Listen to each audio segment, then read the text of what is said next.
Fedor always so relaxed in the cage, so calm. Antonio Bigfoot Silva on the other side, the opportunity of a career.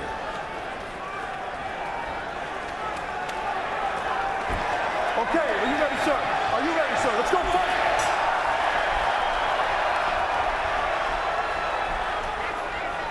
In 2004, Fedor Emelianenko defeated Antonio Rodrigo Nogueira to win the Pride Heavyweight Grand Prix. We talked a little bit about that at the fighter meetings, and immediately there is that overhand right that he's known for. Fedor, wow. Vicious. He's coming out swinging for the fences. Silva's got to move his head more and keep that right hand up real high when he throws that jab.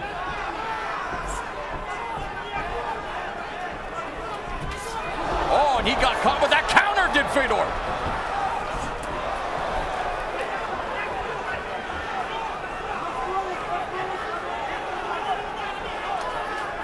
Fedor keeps that left hand real low, and it's deceptive because you can't tell he's going to throw it, and he lifts it up in uppercut or hooking fashion.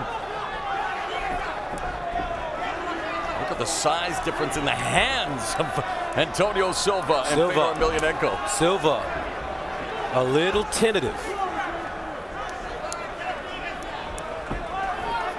Fedor, great at making adjustments on the fly, Frank. Yeah, fantastic. And he just countered that sort of grip in that position on the cage where he doesn't want to be. And this is the key that you talked about. This is where Antonio Silva, who I heard at fight time is at 285 pounds, a huge weight differential here, wanting to use the size to wear down Emelianenko.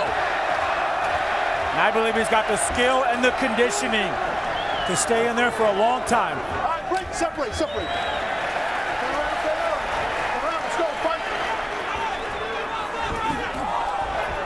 Overhand right, left uppercut by Fedor. But the one thing that's a little worrisome to me about Fedor is he's not setting up that overhand right. And he's already been marked up on his nose. I mean, this is a slugfest. He just landed. Oh, beautiful right hand by Silva that backs up Fedor. Oh, and Silva waved him forward. I'm surprised. Emelianenko's hands are very low here, Frank. Too low. They're too low, but he's used them in the past to lure people in because you can't tell where they're coming from. It's a great deceptive ploy, but it leaves his head open for that long jab. But how many times can you risk fate? He's Fedor. He can do anything he wants.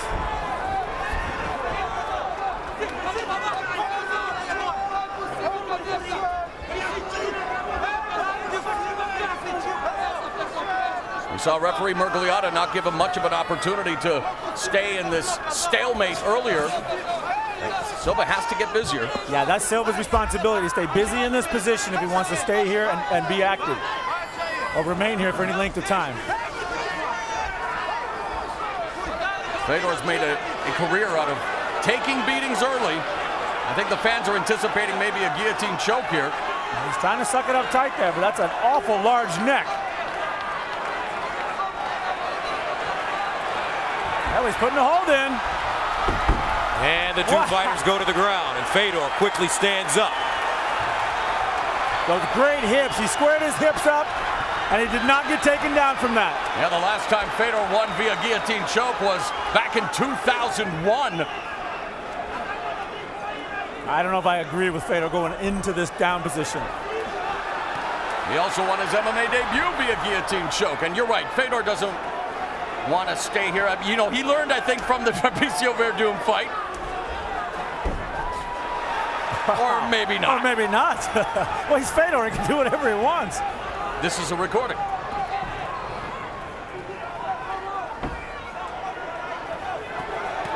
Ground and pound by Fedor. Oh, wow. Looking for the far side, Kimura. Against the BJJ black belt. Nice escape by Silva. 50 seconds remaining in the first round. Yeah, great pace to this opening round. What a fight we're seeing here between Silva and Fedor Emelianenko. Blood coming out of the nose of Fedor. He took a big straight right as soon as his back hit the cage just a second ago.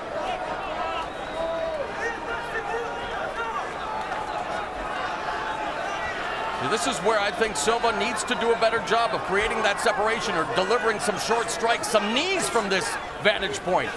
Show the referee that you're staying busy. Wow! My goodness, what a flurry! And the takedown by Silva with 10 seconds to go in the first. And a competitive opening round it's been. Great start to this quarterfinal bout.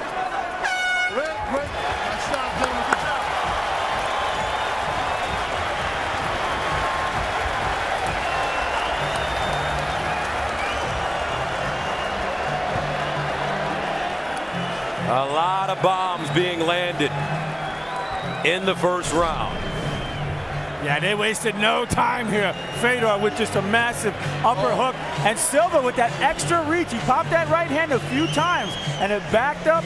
Fedor, look at Silva, wave him on, and they're just marching forward. And I don't like the way Fedor's got his back on the cage because he's taking shots there. He's a smaller guy. He needs to stay a little more mobile. He took that one right on the chin, and he's staying a little too close, in my opinion, to Big Silva. Alistair Overeem, the Strikeforce heavyweight champion, cage side looking on.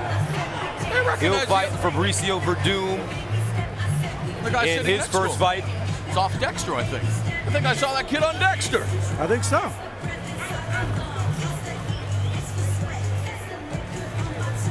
You talked about the reach advantage that Antonio Silva enjoys. 7.5-inch reach advantage, huge size advantage as well. Are you ready? Let's go fight, guys. Antonio Bigfoot Silva, over his last few fights, has been working on his boxing. Beautiful takedown. Well timed by Silva, coming in underneath the overhand right and taking Fedor down, putting him on his back. Yeah, very strategic move. I like that. Fedor was coming with the power on that punch, too.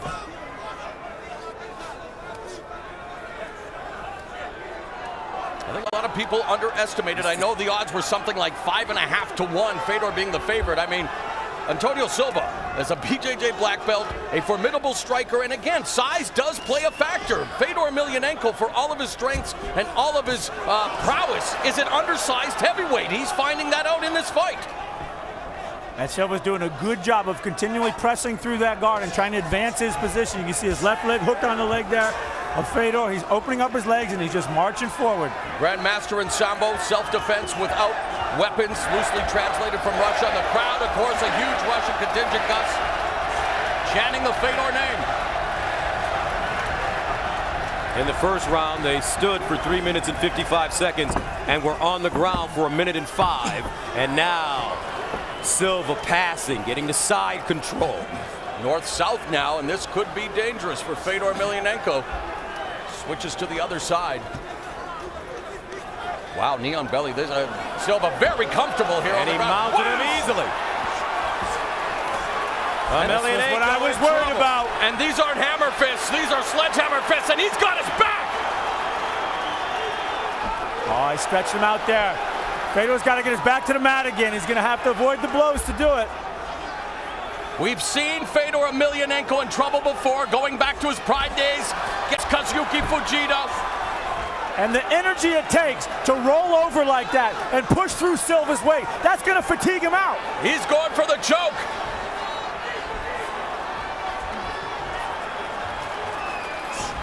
Emelianenko in all kinds of trouble, eating these hammer fists.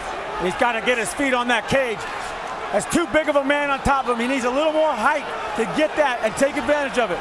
And we still have 2 minutes and 44 seconds remaining in this second round. The great champion in trouble. Silva. Ground and pound.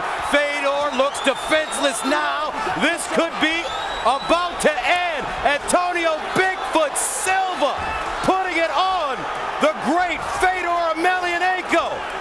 Silva is absolutely manhandling, dominating Fedor Emelianenko.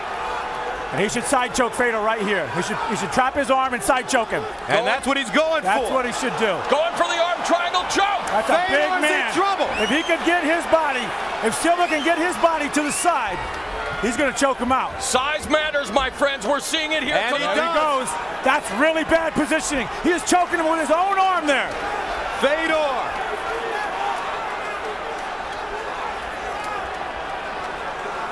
That's a bad spot. The crowd is sitting on pins and needles. They are stunned at what they're seeing. Silva's got to get that arm a little further across his face. And Fedor turns out of it. Wow.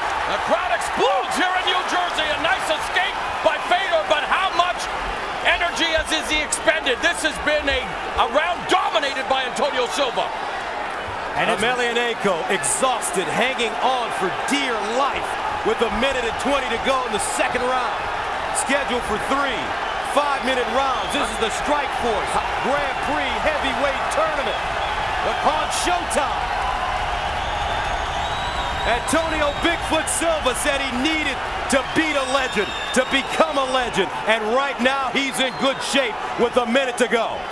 How did you score the first round, Frank? Because it was very competitive. This one obviously belongs to Antonio Silva. Yeah, I would have, I don't know about the first round. I might have given it to Fedor, but this one is all Silva. Is there an argument for a 10-8 round because of the near submission? Could be. What's hard to tell is to fight out of a choke is a tremendous movement. Oh, knee bar! He's in a knee bar. Now that knee's just below his groin, so it's not exactly on it, but that's gotta hurt. 26 seconds to go. Emelianenko's eyes swollen. And Emelianenko's gonna go for a leg lock. He's going for a Sambo leg lock. The Grand Master in Sambo. Not affecting Silva at all. He's gonna try to break the Bigfoot. 6 seconds. Nope. Not at all. He'll just wait. What a round. Dominant round by Antonio Silva.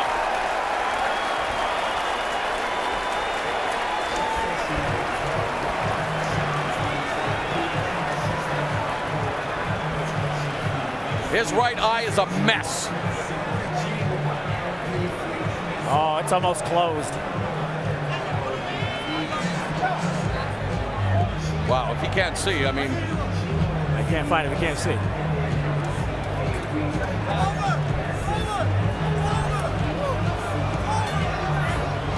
Referee Emelianenko has waved off the fight. They're stopping the fight. They've stopped it. They have stopped it. They've stopped this fight. Antonio Silva has won. Unbelievable. Don't let him. Don't let him. This is a stunning turn of events. Fedor doesn't know.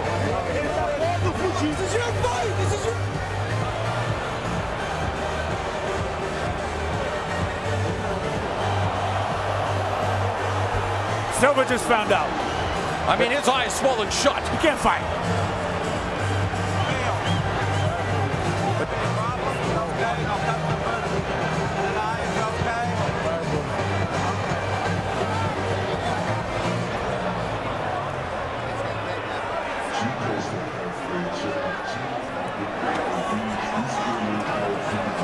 There seems to be confusion in the cage. I saw referee Emelianenko wave it off. Antonio Silva has advanced to the semifinals of this Strikeforce Heavyweight Grand Prix. And I don't think Silva knows. I don't think he knows. Now they do. Now he does. Now he does. Amazing. Antonio Bigfoot Silva. A huge win, and Gus, you said it best. In order to become a legend, you have to defeat one, and he put a beating on Fedor Emelianenko. Wow. That's what I'm saying. But you know what? He had a very smart game. He used that reach, he popped that jab, and then they got in there. And like I say, sure, make Fedor the favorite